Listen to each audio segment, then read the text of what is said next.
barin ki ba.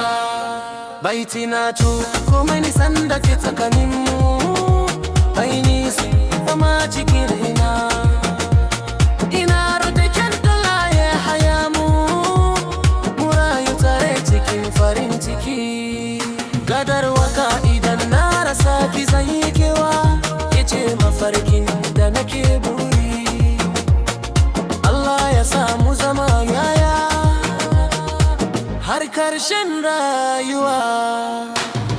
Ke ce hasken raina, ke ce farin cikin zuciya, har abada da zan so ki. Ki karai ce masoyiyata.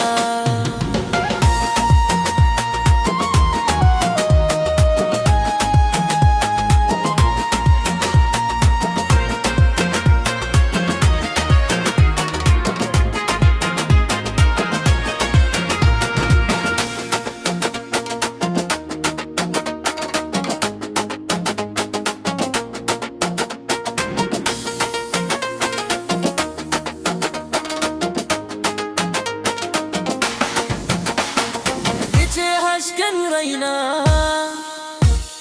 ke ce farin cikin zuciya, har abada da zan so ki. Ba zan barin ki ba.